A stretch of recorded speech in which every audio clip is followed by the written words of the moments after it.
Okay, welcome everybody. It is the 28th of April and today we are going to dive in to the 4 purses within corporates that you can access, not only for money, but for juicy resources.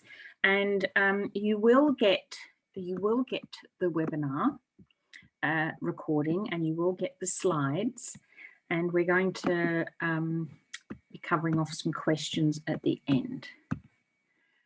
So what we promised you, we pretty much promised you that we would go through the 4 purses, but I think what's really important to highlight is why it's so critical to understand the purses and why they're different and which ones are the most lucrative, because time is precious and you don't want to be spending time knocking on the wrong door when that door isn't going to produce the resources that you need. And we do have some fantastic questions from guests who have already submitted. So we'll cover those first, and then if there's any time left, we will cover off any other questions. So do have a think about questions as we go along. So the 4 purses. First of all, I'm going to introduce each purse. So there are 4. The first purse is the Human Resources Purse. And I'm going to ask my co-founder in bpartnereddie.com and colleague Georgia to dive in a moment with some of the detail that's contained within an infographic that we are going to share with you afterwards. So you don't need to write any of this down, just sit back and enjoy your morning tea and have a think about some juicy questions. So the reason the 4 purses are critical is that every person within a corporate that is holding a purse has a reason for holding that purse and a reason for why they might spend some of that purse with a non-profit. And if you don't know the reason for why they would do that, if you don't know the size of the purse, if you don't know their job title, if you don't know how they're going to measure that investment or the language that they used, how are you going to access the money? This is why we have made a whole webinar of this, because it's one of the most critical things, and yet it is the one area that I find nonprofits just don't have key distinctions around. The amount of times that nonprofits call me with a corporate that's approached them. So if you're fortunate enough to have a corporate approach you, and they say, oh, we've been talking to this person for X number of months and we put a proposal in and we just can't seem to get it across the line. And I tend to say, okay, what's the job title of the person you're dealing with? And 9 times out of 10, they actually don't know. And if you don't know the job title, then you don't know all of the other things. You don't know why they'd want to partner with you. So how on earth are you going to put a proposal in? So I'm going to invite G to just quickly, in a few minutes, just give you some examples of the job titles within this particular purse. So this is the Human Resources Purse. And if you think about it, if you're in, let's say you're working for, Westpac or a large corporate like that, or even a smaller organization, and you're in charge of staff, why do you think they would want to partner with a nonprofit? What's the number one thing they're going to want from you? So G, if you can just dive in and give me a sense from the infographic, that would be awesome.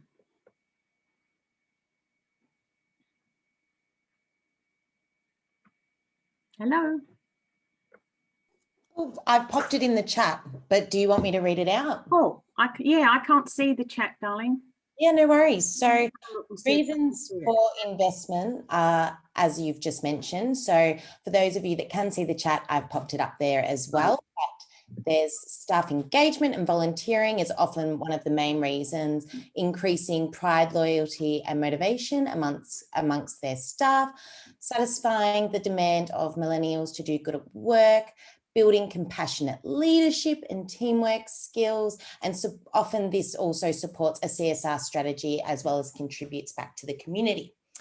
So some of the job titles that you might see who hold this purse are Head of Human Resources, People and Culture, VP of HR, and the size of the purse is often typically small and sometimes only the costs are just covered. Yes. Yes. So this is, thank you, G. So this is often the most frustrating purse. And yet it is often, I get more questions about this purse than any other purse, and yet it is not the critical purse. If you have a lot of organisation, a lot of events, and who's got events after COVID, but if you do have a lot of events and you need a lot of volunteers, or for example, you're a lifeline and you're after volunteers, then this purse could be good for you. But most nonprofits that I've met don't really want staff engagement. The area that is growing within this purse at the moment is meaningful staff engagement expertise, where you can access the expertise of the company. So if it's a technology company, actually accessing the technological advances and having them advance your organization through that technology. And obviously since COVID, this purse is changing because staff are now working from home. So I suspect this purse will begin to grow, but you're going to need to provide volunteering opportunities that staff can do from their home. So if you're a learning organisation, can the staff help you sort of mark homework or that kind of thing? So the old-fashioned, let's come out and paint a room, that kind of staff volunteering is going to diminish. So it's a fairly small purse. It is often, as G said, just covering your costs of the volunteering opportunity. And here's the thing that is a bit of a furphy.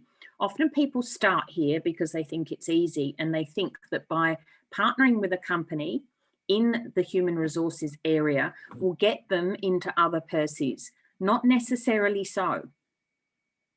The person holding this purse has a distinct job to do, and they have distinct KPIs. They're not interested in what the marketers are doing. If they love you and you've done a good job, they might introduce you to them. Okay, but just doing a staff engagement, I know a lot of causes say to me, oh, we did it because we thought it would get us into the sponsorship area. Not necessarily so. If you want sponsorship, you go to another purse. Okay. So that's the HR purse. The second purse is the philanthropic purse. Now, this can be a fairly big purse. It tends to be ring-fenced either by a trust or a foundation. And the reason companies do that, if they're committed to practicing philanthropy and they want to invest in community projects, the reason they'll set up a foundation is they want to keep it separate from the company. So if the company goes through a really tough time, they can't take money out of the foundation, and that's why companies do it. But there are also restrictions when you set up a legal foundation, and I'll touch on those in a minute. The philanthropic purse can be quite big. There might be $6 to $10 million within that foundation, but it's very rare that the company is going to give that much money to one cause. They often sliced it up into lots of small grants. I know for many, many years, St. George Foundation and Westpac Foundation did this. They had big chunks of money in there, but most of their grants were, you know, $10,000 to $50,000. So the actual grant that an individual nonprofit can get is fairly small. Now, you will know how to put in a submission for a philanthropic purse. It's all about the social impact, but it has to align to their pillars or the key priorities that they have. And every company will have different pillars or priorities. More and more, I'm noticing companies are identifying the problems that their company or their industry is causing, and they're channeling some solutions through their foundation. When I first started in this area 20 odd years ago, if you caused a problem in the community, you wouldn't touch that with a barge pole, but more and more consumers are demanding that companies address the problems that they've been part of creating. So you have to understand what their key priority is. If you're a children's charity and you're pitching to an organisation and their foundation is all about the environment, you know, it's very, very, very unlikely that you're going to get a grant or any kind of partnership with them. So G, I'll just hand over to you if you've got anything else you'd like to add to this. What about the language? Can you give me a sense of the language used here? Yeah, absolutely. So before I jump into the language, I'll just mention that the typical kind of purse holders or the titles of these people are often maybe head of philanthropy, head of foundation, chief giving officer, community relations, etc.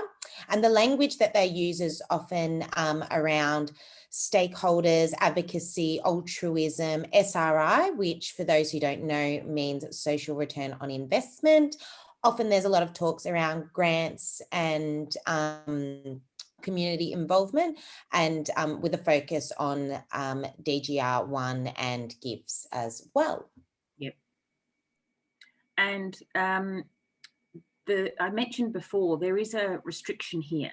So when a company gives you a donation and you give them a receipt for that donation, they are legally not entitled to derive a commercial benefit. So I'm going to say that again because it's really important. When a company gives you a donation through a legal foundation or a legal trust and you give them a receipt, they are not allowed to derive a commercial benefit. So if they start asking you to put logos, their logos on your collateral, if they start asking you to promote the donation, this is no longer a philanthropic donation and it's actually unlawful. So you need to know this kind of stuff. I've seen it happen more where a company would form a partnership with the marketing purse, which they are allowed to ask that you leverage it because it's not coming through a foundation, a legal foundation. But they're asking you to leverage it, but then they're asking for a receipt as well. They can't have it both ways. It's either a mutual benefit relationship funded by the marketing purse, in which case they're allowed to ask for mutual benefit. They're allowed to ask for you to give them something in return, but they can't have a receipt as well because the receipt allows them to claim that money as a donation at a higher tax deductible rate than they would anyway. So they can claim it anyway as a tax deduction, but just at the higher rate. So the only time that you use the word donation and that you give a receipt is in the philanthropic purse. The next purse, here's an example of a partnership that I put together a few years ago with Vodafone Foundation, Hello Sunday Morning. So I helped Vodafone go from what they would call themselves a scattergun philanthropy models, where they literally gave out $10,000 to $20,000 for any charity that was doing anything interesting in the technological space. And I guided them through a year-long process of talking to their shareholders, their stakeholders, their staff, their customers about the types of things that they would like to see Vodafone support. The number one thing that came up was health. So the whole thing that they went with, their focus, is technology that enables better health for Australians. Hello Sunday Morning, which is an organisation that encourages you to look at your relationship to alcohol. They're an online course. They put in a fantastic proposal and they won the partnership, and it was a significant partnership. It was a couple of $100,000 a year plus expertise in technology. And this is now in its, I think, 7th or 8th year. So when you get that fit right, the company will stay with you no matter how many people leave. I know it's all about relationship building, but with a corporate partnership, if you don't align to the organisation, their priorities, what they want to achieve, the relationship will not survive when someone that you've built a great relationship with leaves. Okay, so you need to get that synergy at the corporate level, at the brand level, not just a relationship. The third purse is the CSR purse. Corporate social responsibility. Now, when I first started in business in 1995, there was no CSR. It was literally philanthropy and cause-related marketing, which was an emerging area. Corporate social responsibility has been growing for years. It continues to grow. And what I've noticed, some of the questions that have come through is, what have you noticed that has changed since COVID? I don't think it was just COVID, but I certainly think in the last couple of years, more and more medium to small companies are embracing CSR. Often when I go on a very small brand, whether it's a fashion brand or a body cream brand or any kind of organization, they've often got a thing on their website where they talk about the social good they're doing or their CSR strategy. It's sometimes called sustainability, which is a little bit confusing. It's not my favorite term, but corporate social responsibility is very much tied to the company's desire to make a contribution to society. It's often aligned to the SDGs, the goals of the UN, and again, they will have their own priorities. So you need to align to their priorities. And here's one thing I see a lot. Please don't put in a proposal to an organisation. We will help you achieve your CSR objectives. When they don't do CSR, it doesn't make sense to them. Okay, so use the language that they use. So G, do you want to just jump in and talk about the reason for the investment, maybe the job title, because they are a bit weird and wonderful? Yeah, no worries. So Hayley's touched on a lot of the reasons for investment, but I'll just bring up a couple of others. So obviously the reason may come down to the fact that there is a desire, especially from consumers, about operating in a more sustainable fashion with business. Solving social problems is advantageous often to these businesses. Having a CSR or sustainability strategy can help minimize the negative impact on the environment and community their business might be having, and therefore reducing reputational risk. And also by having these types of strategies, it's demonstrating industry leadership. There are quite many other reasons for investment, but I won't bang on about them now. You will receive this infographic that has all the juicy details. Yes. So moving on to the job title, as Hal said, they can be a bit weird and wacky. So sometimes the catalyst for the reason for having these strategies can be the CEO. It might also be in-house counsel as well. Their job title might actually come under as the corporate affairs manager, stakeholder relations, or HR. But as this function has grown and it's growing rapidly, they may hire specialist people that will have a more relevant job title to help people like us out. So for example, they might be called the CSR manager or sustainability manager as well.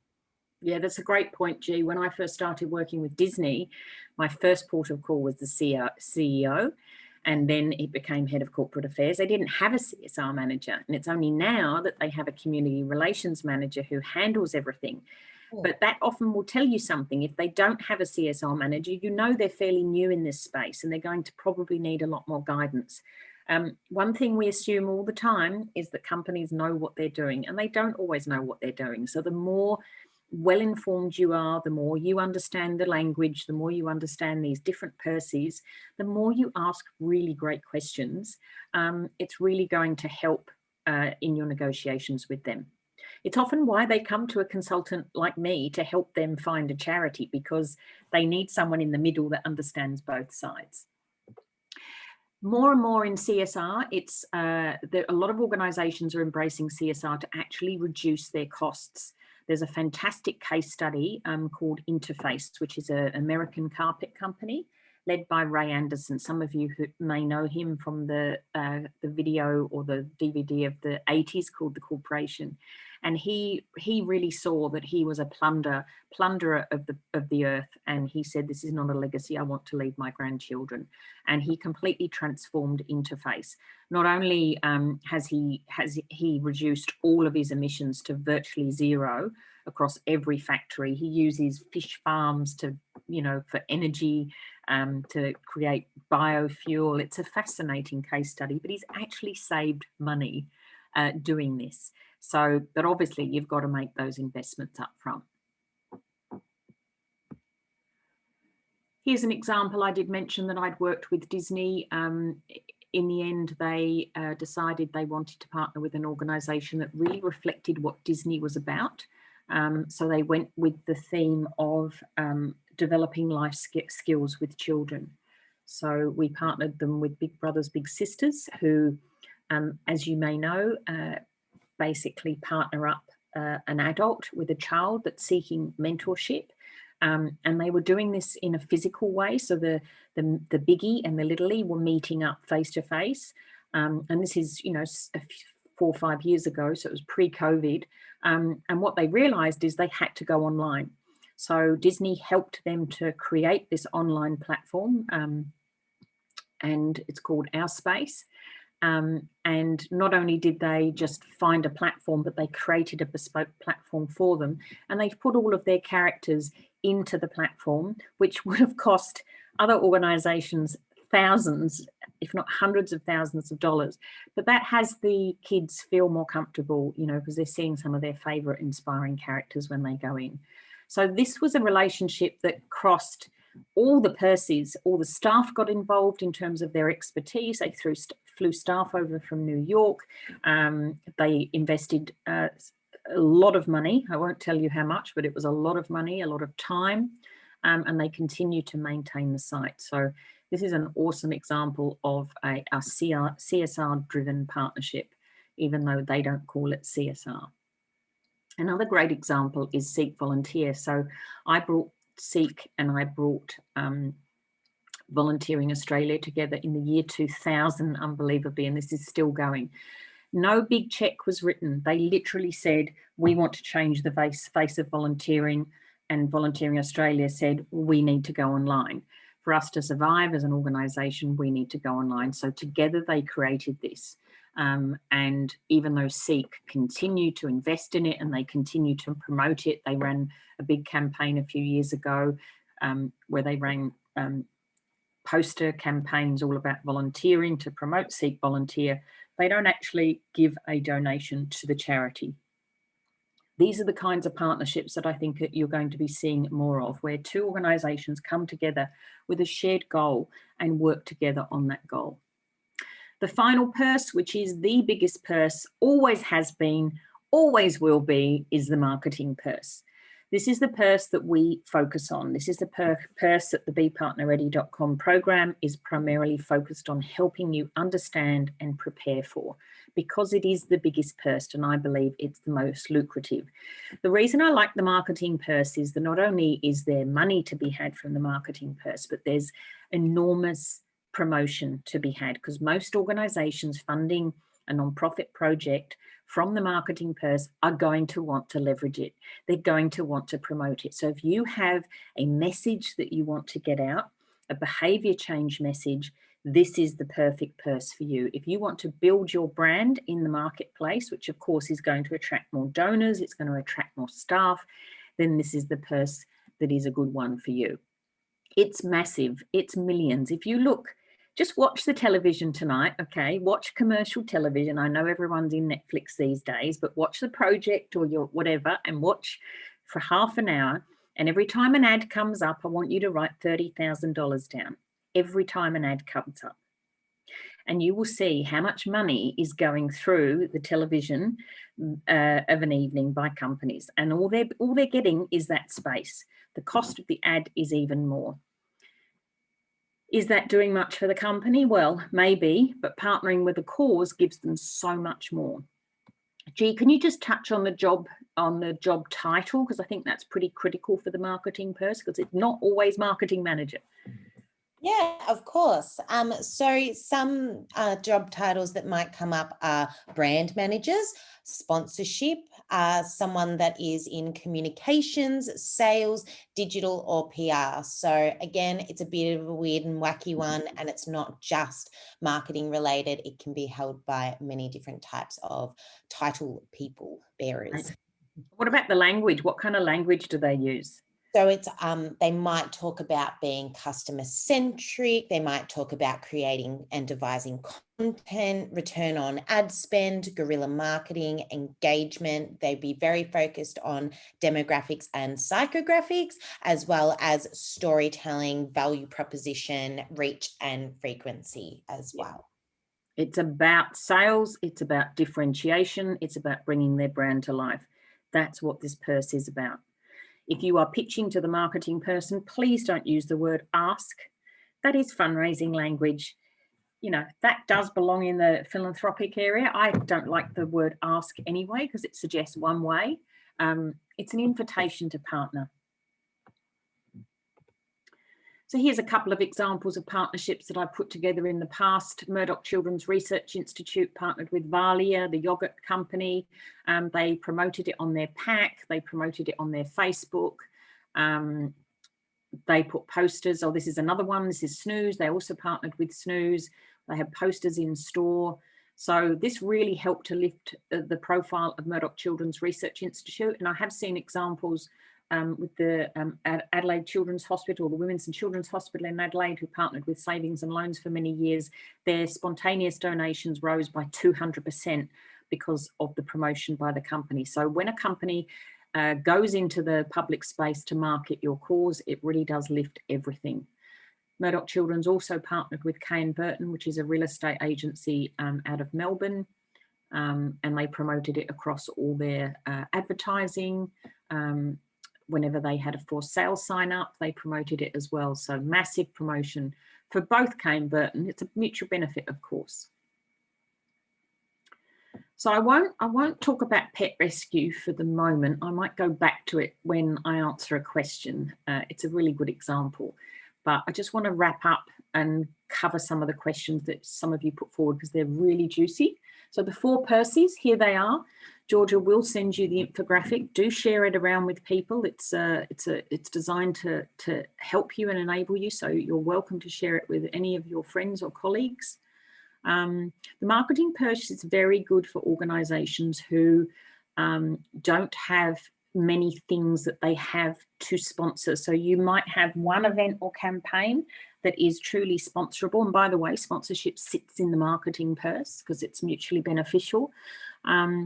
But the marketing purse is, and the CSR purse is good if you don't have too many things that are sponsorable, because you'll have to go to the partnership purse.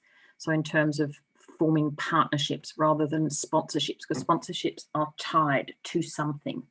And this is an example of Pet Rescue who didn't have too many things to sponsor because they're literally a service that marries up people who want animals, not just dogs, sometimes it's guinea pigs, with people who are looking for a pet, their best friend. And after doing our process, they signed up Petstock and Woolworths, brand aligned partnerships where they pay for the rights to align with the brand. I won't go into that one either. I think I've touched on the legal difference. Here's the infographic. It's very juicy. And we're also going to send you another one which talks about the 7 benefits of a corporate partnership strategy.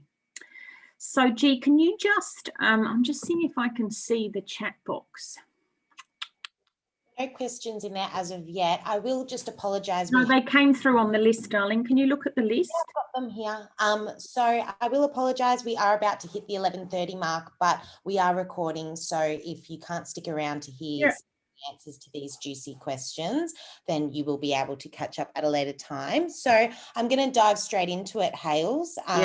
We've got a fantastic question from Svenja, who's asked, how do we explore the purses of an existing corporate supporter outside of our current contact's responsibility? Yeah, great question. So knowing the 4 purses will be really good for you because you will be clear now which purse you want to target, okay, and which purse you're ready and able to service. So there's no point asking, if you're dealing with an HR person, there's no point asking them to introduce you to the corporate person or the marketing person if you're not ready to talk to them. But really, it comes down to, do you have a good relationship with them? Are you doing a good job? Are you delivering on what you said you would deliver? And if you are, they're going to introduce you. But here's the thing, if you've got a relationship with them at staff engagement, and there is a really good synergy between your brand and their brand, and it's obvious that this is an area that they want to invest in. So obviously for you, you're a medical research institute. If their focus is health, that's a good link. But you don't want to go to the marketing person. They're not going to introduce you to the marketing person if there's no fit. So you do your research on the company, and if you can see there is a really good fit, ask your contact to introduce them. It really is as simple as that. Great. Next question. Alrighty. So we have one from Karen, who's asked, in seeking new partnerships, I believe that in agreeing to partner with a nonprofit, a corporate will need to see a clear alignment between their brand and purpose to justify or show meaning in the partnership, i.e., the relationship needs to make sense. My question is more around tips on choosing new corporate partners, and how much do you think this plays a role in corporates looking at potential partnerships? Yeah, it's a great question. And I'm hoping, who was that question from, Karen? Yes. Yeah, I'm hoping that now that I've been through the 4 purses, that question will have a little bit more sense for you. So, yes, I believe more companies will be wanting to see more benefit. We are, coming off the back of a global pandemic. A lot of companies are in rebuilding mode. They're having to rebuild their business. They're having to attract and win back customers that they may have lost during that time. Obviously, there are some industries that are doing really, really well off the back of COVID and others that have been decimated. And it's worth knowing which industries, and you can find that out through KPMG. They've done an analysis of which companies are doing well and not doing well. But at the end of the day, yes, I think more companies are going to want mutual benefit. The way to identify companies as prospects is we have a process where we go through things like your brand personality, your geographic location, what your cause is about, and we look for companies that align with that. So our partnerships are all based on synergy, not going to the board and saying, who do you know? Who your board knows can be helpful when you're ready to go to approach them to help get in, but it's not the reason they're going to partner with you. There needs to be a strong synergy there. So it's about finding that fit within each of the purses. Next question, G. All right. So the next question we have is from Sandy, who asked, what is the percentage of corporates who partner based on corporate social responsibility versus their return on investment? Yes. So this is an interesting question. It's all about return on investment. There's no distinction. It really depends on whether it's an HR return on investment or a marketing return on investment or a CSR. I can't give you a percentage. I really can't. I'd love to, but I can't. But I do think more and more companies are going to be looking for a mutual benefit return. And it also depends on the company. If it's a public company, they have shareholders to answer to. So they're not going to just give away money because it feels good or it makes the CEO feel good. So the bigger the company, the more likely they're going to want a strong return on investment. Awesome. So the other question we had is from Annabella, and she's asked, how have corporate partnership trends changed in the last year? Yeah, this is a fantastic question. I wish I knew definitively, but I am going to be mounting a big study towards the end of the year to find out what corporates are thinking. But certainly the ones I've spoken to, the key things that have changed, as I mentioned before, staff engagement has become more complex for companies because their staff are, sometimes they're coming into the office, sometimes they're working from home. So getting them all together in a team building exercise has become more critical than ever. So that's the HR purse. But what I've noticed with organisations, I've spoken to people at Westpac and at Atlassian, what they've done is they've looked at the groups of people who have been hardest hit through COVID, which tend to be the younger people, the Gen Z, and some Gen Y.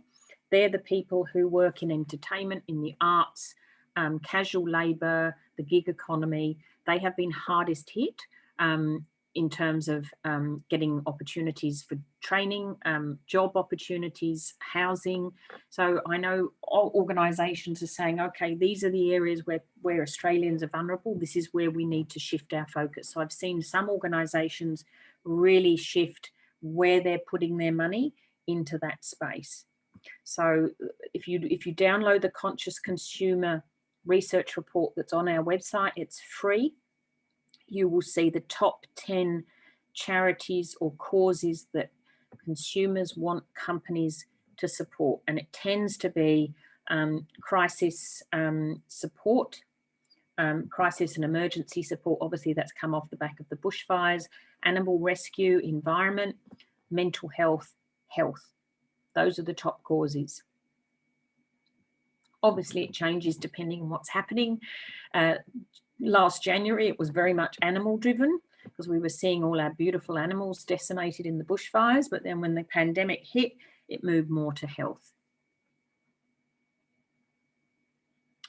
So I think that was it in terms of the questions. They were fantastic questions. If any other, I'm happy to keep answering questions if any of you have any others. I can't see the chat box for some strange reason, but G is with me so she can read any out if you have any questions. While she's doing that, I just want to let you know that we have a free readiness Q&A. The main reason nonprofits fail in corporate partnerships is they go to the wrong person using the wrong language. You now know the purses, so you won't do that again. And they go at the wrong time and they go when they're not ready. Do our readiness Q&A and find out how ready you are. You get a score out of 100 and we're happy to chat it through with you. We will send you this infographic. There's also 2 scholarships coming up. G will send you some information about this. We've got one that's gone live today with F&P, which is a scholarship to our training and implementation program that begins in May. And the lovely people at FINS have got one for FINS Changemakers as well. So if you're really keen to get skilled up in this area, check out those scholarships. We've got one question in here, Hales. Great. It's just in reference to, you mentioned our conscious consumer report. Karen's just asked if we could repeat the survey. I'm not entirely sure what that means, but you might have a bit more of an idea than I do. But if not, Karen, can you elaborate a little bit?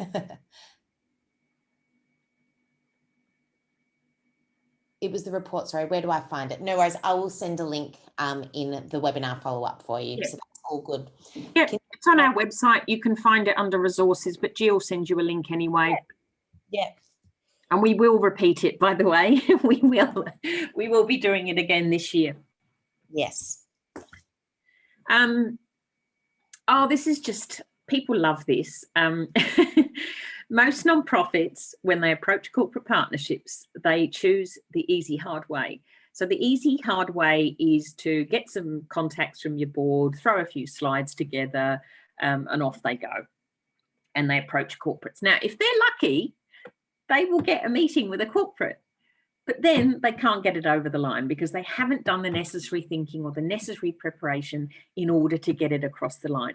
Our way, which we teach through bepartnerready.com, is the hard, easy way. I'm not selling it very well, am I? But it is. It takes 7 months of preparation. But then when you meet a company, it can happen very, very quickly. With Murdoch Children's Research Institute, they had no partners. Within a year of doing our program, the older version of our program, they signed up 2 partners at $150,000 a year for a 3-year period, so $450,000. The following year, they signed up 2 more. The following year, they signed up none because they went too late. They didn't go at the right time of year, which is February, by the way. So it does happen very quickly when you prepare.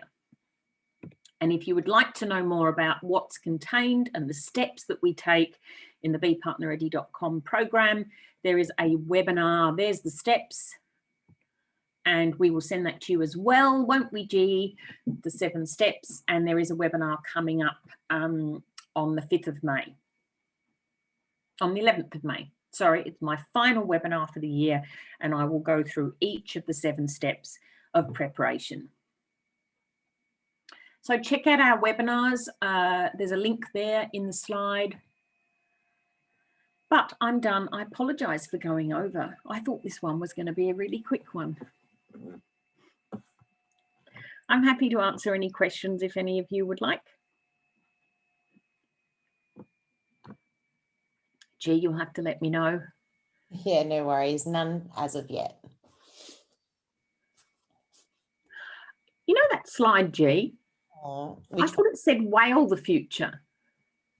Which? Whale the future. Doesn't it? It does look a bit, yeah. Whale the future. I'm thinking whale the future. It's inhale the future. There you go.